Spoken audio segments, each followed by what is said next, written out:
Mon père a dit que la famille de mon frère devrait prendre mon appartement. Puis, il les a même amenés pour choisir leur chambre. Alors j'ai répondu, j'ai déjà appelé la police par le passé. Ne m'obligez pas à le refaire. Ma maison n'est pas une sorte de réussite de vie, du genre, c'est à moi. J'utilise la deuxième chambre comme bureau à domicile, puisque je télétravaille 3 jours par semaine, en tant que développeur de logiciels. Mon frère aîné, Michael, 31 ans, traverse une mauvaise passe. Il a perdu son emploi il y a 8 mois, et a dû installer sa famille, sa femme Jennifer, 30 ans, et leurs 2 enfants, 5 et 3 ans dans un appartement en location d'une chambre très exiguë, après avoir perdu leur maison. Je compatis à leur situation. Vraiment. Je les ai aidés pour les courses, j'ai gardé les enfants, j'ai même payé la traite de leur voiture 2 fois. Dimanche dernier, mon père, Thomas, 57 ans, est venu pour notre dîner mensuel. Nous avions une conversation normale quand, soudainement, il a dit, « Tu sais, James, cet endroit est vraiment trop grand pour une seule personne. » J'ai ri pour détendre l'atmosphère. « Papa, c'est un appartement de 2 chambres, pas un manoir. » « C'est exactement ce que je dis, » a-t-il répliqué, en inspectant mon salon avec une expression calculatrice, que je ne lui avais jamais vue auparavant. « Tu as tout cet espace, et la famille de Michael est entassée dans une boîte à chaussures. Ça n'a pas de sens. » La façon dont il a dit ça m'a noué l'estomac. « Qu'est-ce que tu insinues ? » Je ne suggère rien, a-t-il dit, mais son ton affirmait le contraire. « Je fais juste remarquer que tu as 2 chambres, une cuisine complète, un salon correct. C'est assez d'espace pour une famille. Pendant ce temps, les enfants de ton frère dorment sur un canapé convertible. Papa, je paie 1 800 € par mois pour cet endroit. J'ai besoin du bureau pour travailler. C'est chez moi. » Il a balayé l'argument d'un geste de la main. « Tu pourrais travailler dans ta chambre. Les gens font ça tout le temps, ou sur la table de la cuisine. Tu n'as pas besoin d'une pièce entière pour un ordinateur. » J'ai essayé d'expliquer que mon travail nécessite des appels vidéo, que j'ai du matériel installé, que j'ai besoin d'un arrière-plan professionnel. Il n'arrêtait pas de secouer la tête. « La famille s'entraide, » a-t-il dit. « Quand j'avais ton âge, j'aurais fait n'importe quoi pour aider mon frère. Mais votre génération. Toujours à penser à vous en premier. » Ça m'a piqué. Je lui ai rappelé l'aide financière que j'avais apportée à Michael, le babysitting. Comment j'avais passé mes week-ends à les aider à déménager. « Ce n'est pas pareil que de la vraie aide, » a-t-il rétorqué. La vraie aide implique des sacrifices. La vraie aide signifie renoncer à son confort pour la famille. La conversation s'est détériorée à partir de là. Il n'a cessé d'insister sur l'idée que j'étais égoïste, qu'une personne seule n'avait pas besoin de tout cet espace, que je devrais être honoré d'aider à élever mes neveux, en leur offrant un foyer stable. Et alors ? Je suis censé abandonner mon appartement, juste comme ça, ai-je fini par demander. Pas abandonner, a-t-il dit prudemment. Partager. La famille de Michael pourrait prendre la chambre principale et le bureau. Tu pourrais avoir la plus petite chambre. Tu aurais toujours un toit sur la tête, et tu aiderais ta famille. Le loyer serait divisé, alors tu ferais même des économies. Je n'arrivais pas à croire ce que j'entendais. Il voulait que je paie 900 € par mois, pour vivre dans la plus petite pièce de mon propre appartement, pendant que la famille de mon frère s'approprierait le reste. C'est de la folie, j'ai dit. C'est chez moi. Je ne suis pas quelqu'un d'égoïste, mais je ne céderai pas mon appartement. Il est parti peu de temps après, non sans avoir ajouté, je t'ai mieux élevé que ça. Réfléchis au genre d'homme que tu veux être. Celui qui aide sa famille, ou celui qui accapare de l'espace dont il n'a pas besoin. C'était il y a 5 jours. Depuis, j'ai reçu des SMS de ma mère disant, « Ton père est déçu de toi. » Michael a appelé hier, et bien qu'il n'ait pas directement demandé à emménager, il a mentionné à quel point c'était dur pour les enfants, de partager une seule chambre. Je sais que papa lui a parlé. J'ai l'impression de devenir fou. Je travaille dur. Je paie mes factures. J'aide quand je peux. Mais apparemment, ce n'est pas assez. Selon mon père, être célibataire signifie que je ne mérite pas mon propre espace, si un membre de la famille pourrait mieux l'utiliser. Suis-je égoïste? Je n'arrive plus à savoir. Mise à jour 1. 2 semaines plus tard. Je pensais en avoir fini avec cette histoire d'appartement après mon poste, mais j'avais tort. Complètement tort. Hier, mon père m'a appelé et m'a demandé s'il pouvait passer, pour jeter un œil à quelque chose dans mon appartement. Il a dit qu'il pensait qu'il y avait peut-être une fuite d'eau, sous mon évier de cuisine, qu'il avait remarqué lors de sa dernière visite. Comme il a toujours été bricoleur, et m'a déjà aidé pour des réparations, je n'y ai pas prêté attention. Il s'est pointé à 14 heures avec Michael, Jennifer, et les 2 enfants. Qu'est-ce qui se passe, j'ai demandé, en bloquant l'entrée. Oh, on déjeunait tous ensemble, a dit papa, l'air de rien. On s'est dit qu'on passerait dire bonjour. Ça ne te dérange pas, n'est-ce pas? Les enfants demandaient après tonton James. Qu'est-ce que je devais faire? Mettre mes neveux à la porte? Ils étaient déjà ravis de me voir, alors je les ai laissés entrer. Même si toutes les alarmes résonnaient dans ma tête. L'inspection de la fuite a pris 30 secondes en tout et pour tout. Il n'y avait pas de fuite. Au lieu de cela, mon père a commencé à faire ce que je ne peux décrire, que comme une visite guidée de mon appartement, à la famille de mon frère. De ma propre maison. Tu vois, ce salon a une super lumière naturelle, disait-il à Jennifer. C'est beaucoup mieux que ce que vous avez maintenant. Et regarde tout cet espace au sol. Parfait pour que les enfants puissent jouer. Je regardais, avec une horreur grandissante, mon neveu Ryan de 5 ans, courir dans mon bureau. Waouh, ça pourrait être ma chambre, a-t-il crié. C'est plus grand que tout notre appartement.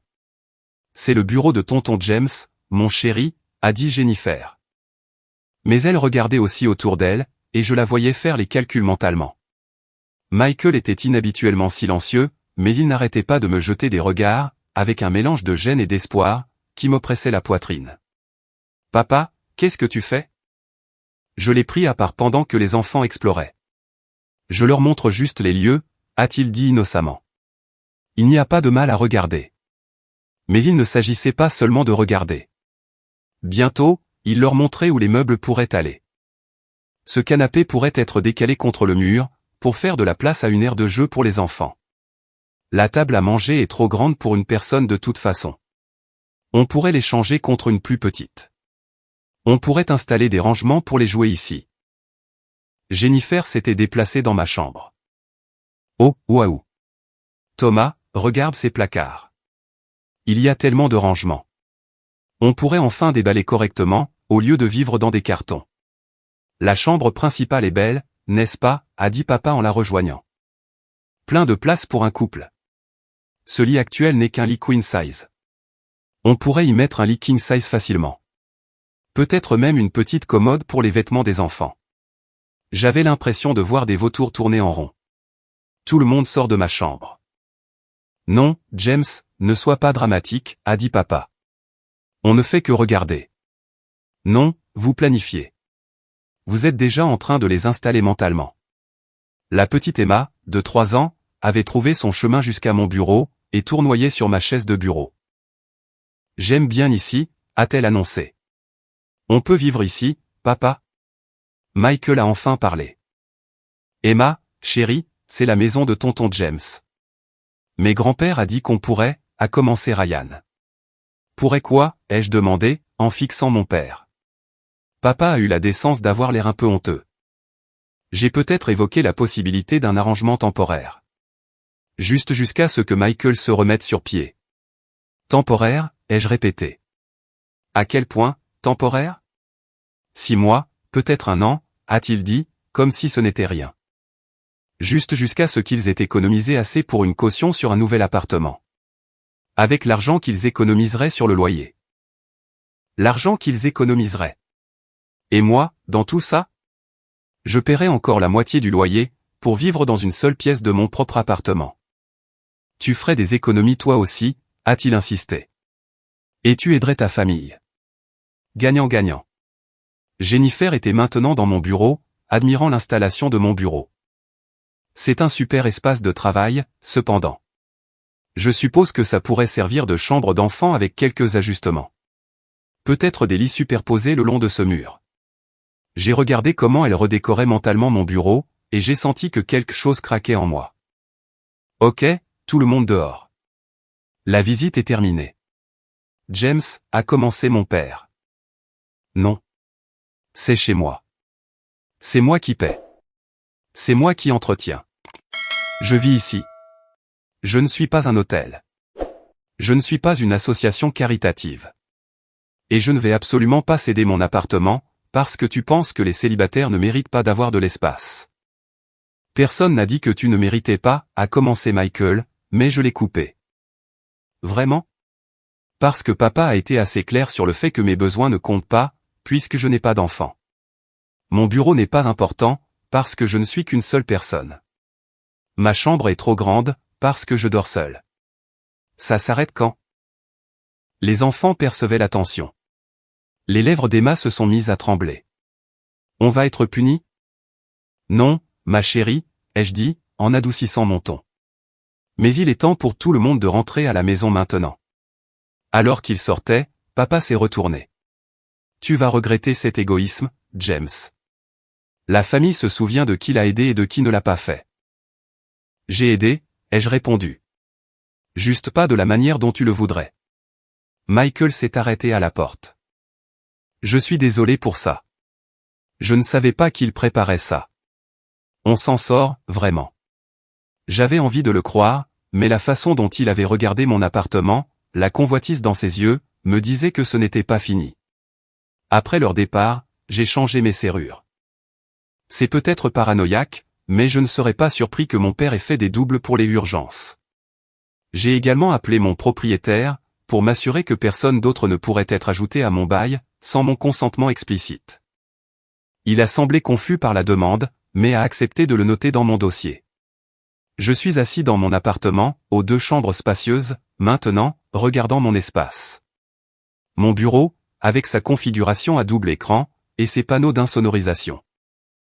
Mon salon, avec le canapé que j'ai choisi. La télévision pour laquelle j'ai économisé. Les tableaux que j'ai sélectionnés. Ma chambre, où je peux dormir en diagonale si je le souhaite, parce que c'est mon lit. Est-ce plus d'espace que le strict minimum dont j'ai besoin pour survivre? Bien sûr. Mais depuis quand est-ce devenu la norme? Je travaille dur pour cette vie. J'ai choisi de donner la priorité à ma carrière et à mon indépendance. Pourquoi cela fait-il de moi quelqu'un d'égoïste? Le pire, c'est que je sens la culpabilité s'insinuer. Ces enfants dans ce minuscule appartement. Mon frère stressé. Jennifer qui essaie de rester positive. Mais aider ne veut pas dire renoncer à tout ce pourquoi j'ai travaillé. N'est-ce pas?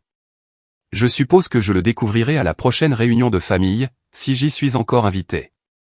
Mise à jour 2. 6 semaines plus tard. Le dîner de famille a été aussi gênant que ce à quoi on pouvait s'attendre. Ma mère, Patricia, 55 ans, avait insisté pour que tout le monde vienne pour son anniversaire. Et malgré tout, je n'allais pas rater ça.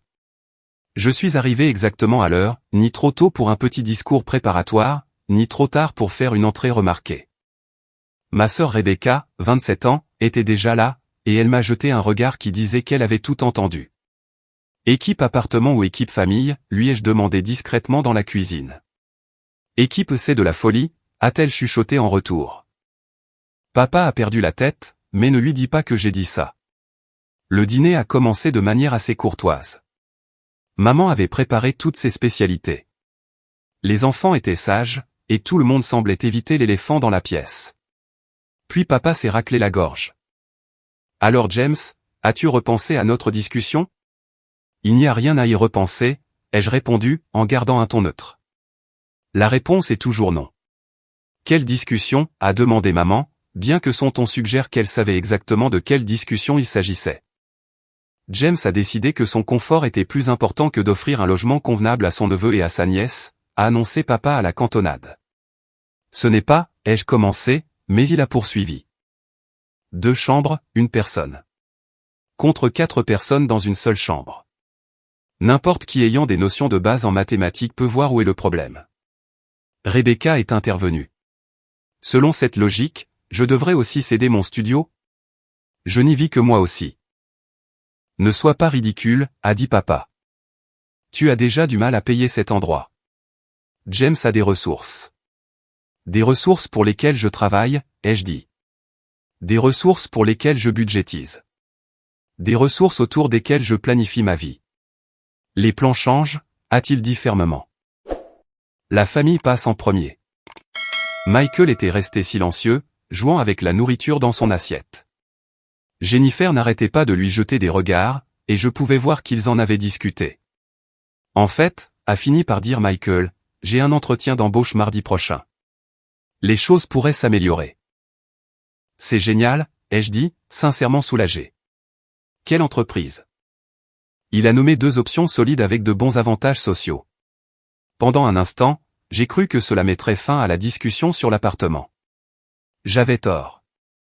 Même si tu décroches le poste, a dit papa à Michael, il te faudra des mois pour économiser pour une caution, le premier et le dernier mois de loyer, les frais de déménagement. Pendant ce temps, James a des pièces vides qui prennent la poussière. J'utilise ces pièces, ai-je insisté. Tous les jours. Mon bureau n'est pas une décoration. C'est là que je travaille. Tu pourrais travailler dans un café, a suggéré papa. Beaucoup de jeunes font ça maintenant. Avec des informations clients confidentielles? Des appels vidéo avec des cadres? Bien sûr, je n'ai qu'à diffuser des données exclusives chez Starbucks. Des excuses, a-t-il marmonné. Les enfants avaient fini de manger et commençaient à s'agiter. Jennifer les a emmenés dans le salon, laissant les adultes à table. Maman a finalement pris la parole. Thomas, peut-être qu'on devrait respecter la décision de James. C'est son appartement. Papa s'est retourné contre elle. Bien sûr que tu prendrais son parti. Tu le maternes toujours. Je ne materne personne, a-t-elle dit calmement. Mais forcer quelqu'un à céder sa maison, ce n'est pas aider. C'est en profiter. En profiter? La voix de papa a monté. En profiter, c'est avoir de l'espace en trop, pendant que la famille de ton frère souffre. Personne ne souffre, est intervenu Michael. C'est serré, mais on s'en sort. Les enfants sont nourris.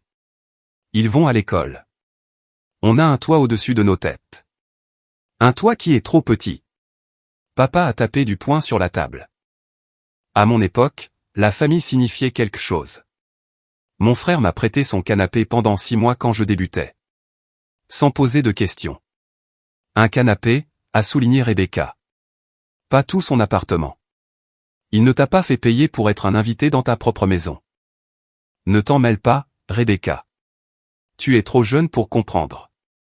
Je comprends que tu essaies de culpabiliser James pour lui faire accepter quelque chose de déraisonnable, a-t-elle rétorqué. Quelle sera la suite? Devrait-il céder sa voiture parce que Michael en a besoin? Ses économies, parce que la famille partage tout? Maintenant, c'est toi qui es dramatique. Ah bon?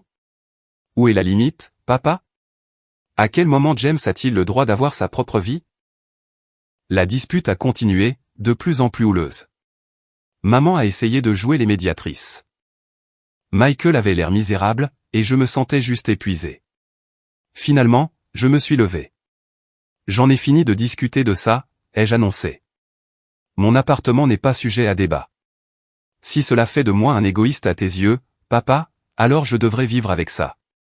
Mais je ne cède pas ma maison. Je suis allé dire au revoir aux enfants, j'ai fait un câlin à maman pour son anniversaire, et je suis parti. Dans la voiture, mon téléphone a vibré. Un SMS de Rebecca, tu n'es pas égoïste. Ne le laisse pas te faire croire que tu le es. Puis un de Michael, je suis désolé. Je ne lui ai jamais demandé de faire ça. On se débrouillera tout seul. Et enfin, un de papa, votre génération réalisera trop tard que la famille est tout ce qui compte. J'espère que tes pièces vides te tiendront compagnie, quand nous ne serons plus là. Je n'ai répondu à aucun d'eux. Qui avait-il à dire? Mais voici ce qui me dérange le plus. Papa a créé ce récit où je suis le méchant, qui accapare les ressources, pendant que la famille souffre. Il ignore que j'ai aidé de toutes les manières possibles, sans pour autant renoncer à mon autonomie. Il ignore que Michael et Jennifer sont des adultes, capables de résoudre leurs propres problèmes. Il ignore qu'être célibataire, ne rend pas mes besoins moins légitimes. J'aime ma famille. J'aime mes neveux et ma nièce. Mais les aimer ne signifie pas que je doive sacrifier tout ce que j'ai construit. N'est-ce pas? Mise à jour 3. 4 mois plus tard. Je pensais que les choses s'étaient tassées.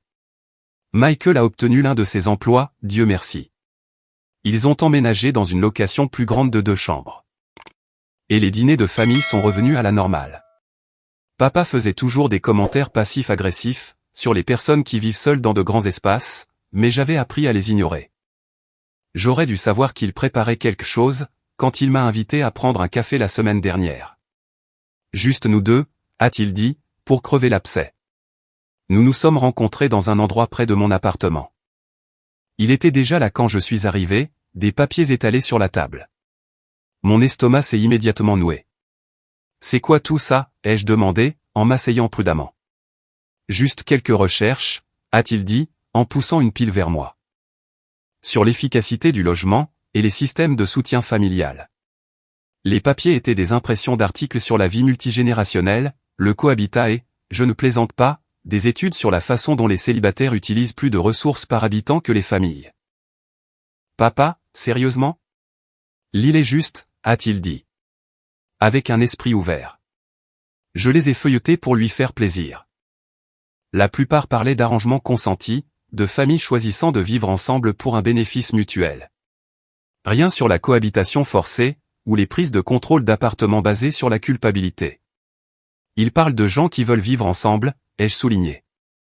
Pas de faire honte aux célibataires, pour qu'ils cèdent leur maison. Je ne fais honte à personne, a-t-il dit, en sortant un autre dossier. Je présente des faits et des opportunités. Le nouveau dossier m'a glacé le sang. C'était une demande de location pour mon appartement, avec les noms de Michael et Jennifer dessus. Qu'est-ce que c'est que ça? Écoute-moi, a-t-il dit rapidement. J'ai parlé à ton propriétaire. Tu as fait quoi? Juste en passant. J'ai mentionné que j'étais ton père. J'ai demandé s'il était possible d'ajouter des locataires à ton bail. Il a dit que c'était possible, avec ton consentement. Je l'ai dévisagé. Tu n'en avais pas le droit. J'ai tous les droits de veiller sur ma famille, m'a-t-il interrompu. Sur mes 2 fils. Cet arrangement vous aiderait tous les 2. En quoi le fait de faire de moi un simple locataire dans mon propre appartement, va-t-il m'aider? Il a sorti une calculatrice. Faisons le calcul. Ton loyer est de 1800 €. Divisé en 3.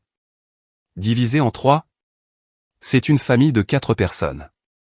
Les enfants ne comptent pas comme des locataires. Donc, 3 adultes. 600 € chacun. Tu économiserais 1200 € par mois. Ça fait 14 400 € par an. Pense à ce que tu pourrais faire avec cet argent. Vivre dans un studio à moi, ai-je suggéré. Ce qui coûterait environ 1200 €. Il a balayé l'idée. Pourquoi gaspiller de l'argent dans des logements redondants? Tu aurais une chambre. L'accès aux espaces communs. Espaces communs. C'est mon salon. Ce serait le salon de tout le monde. C'est comme ça que fonctionnent les familles, James. Le partage. La coopération. L'amour. J'ai attrapé la demande et je l'ai déchirée en 2. Ce n'est pas de l'amour. C'est de la manipulation. Son visage s'est assombri. Manipulation? J'essaie de t'aider à devenir une meilleure personne. Quelqu'un qui comprend que faire partie d'une famille implique des sacrifices. Je comprends le sacrifice, ai-je dit, luttant pour ne pas crier. J'ai sacrifié des vacances, pour aider Michael à payer ses factures. J'ai sacrifié des week-ends pour faire du babysitting. J'ai sacrifié de l'argent et du temps, a-t-il coupé. Pas du confort. Pas de l'espace. Rien qui compte vraiment. Ma maison compte. Ta maison excessive, a-t-il corrigé. Sais-tu combien de personnes sont sans abri, pendant que tu trônes dans ton palais de 2 chambres? Alors maintenant, je suis responsable du sans-abrisme aussi? Je devrais inviter tout le monde à vivre chez moi? Ouvrir un refuge. Ne sois pas sarcastique. Il s'agit de la famille. Une famille. Ta famille. Il a sorti son dernier document. Je l'ai reconnu immédiatement. C'était un contrat de location, pré-rempli avec une date de début pour le mois prochain. J'ai déjà tout arrangé avec Michael. Il a dit qu'il pourrait emménager progressivement. Tu remarquerais à peine la transition. D'ici l'été, vous seriez tous installés ensemble. Une grande famille heureuse. Michael a accepté ça. Je ne pouvais cacher mon incrédulité. Il comprend les avantages financiers. Jennifer est de nouveau enceinte. Ne t'a-t-il pas dit qu'ils auront plus que jamais besoin d'espace? C'était une nouvelle pour moi. Quand? Elle n'en est qu'à 2 mois. Ils ne l'ont pas encore annoncé. Mais imagine un nouveau bébé dans cette location exiguë, alors que tu as des pièces vides, qui ne servent à rien. Je me suis levé. Ce ne sont pas des pièces vides. L'une est ma chambre. L'autre est mon bureau. Les deux sont dans mon appartement, que je paie.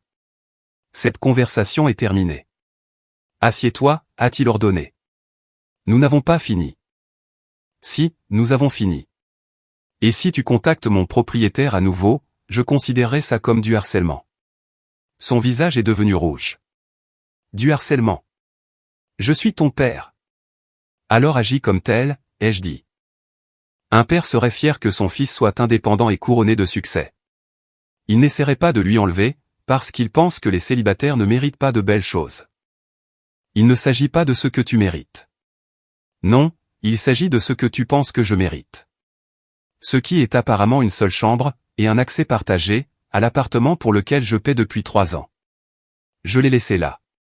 Avec ses papiers, ses calculs, et sa suffisance. Mais je savais que ce n'était pas fini. Pas avec un nouveau bébé en route. Pas avec la croisade de mon père, contre les célibataires ayant trop d'espace. Je suis rentré chez moi et j'ai regardé mon appartement. Mon appartement excessif, avec ses pièces vides que j'utilise tous les jours.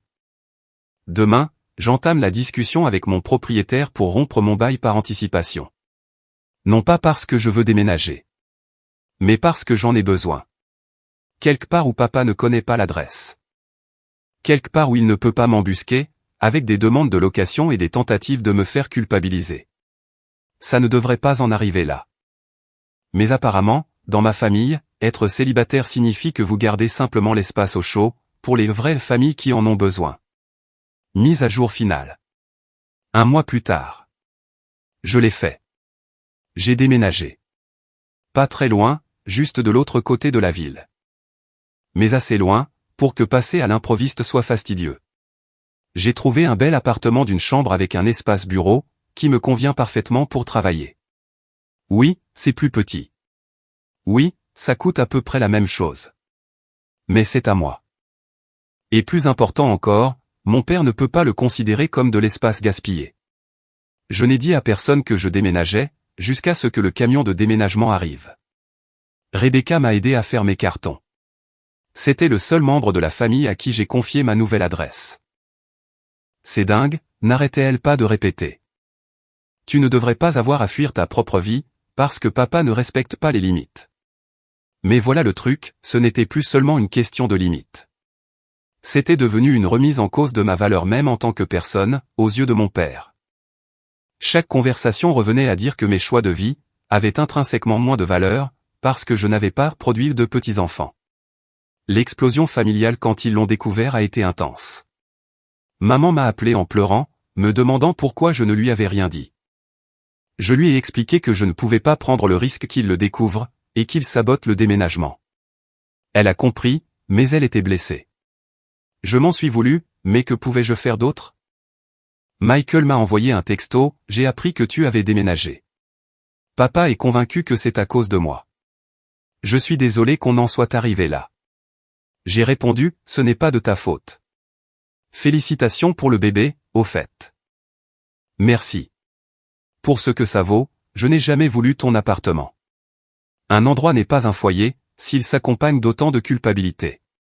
La réaction de papa a été exactement celle à laquelle on pouvait s'attendre. Il s'est pointé à mon ancien appartement, le lendemain de la remise des clés, apparemment avec une nouvelle proposition. Les nouveaux locataires ont été très confus, quand il a insisté sur le fait que son fils vivait là. Il m'a appelé en hurlant, parlant de respect et d'abandon de la famille. Je l'ai laissé se défouler, puis j'ai dit calmement, je suis un adulte, qui a pris une décision concernant son logement. Exactement comme tu m'as appris à être indépendant. Ce n'est pas de l'indépendance. C'est de la rancune, a-t-il crié.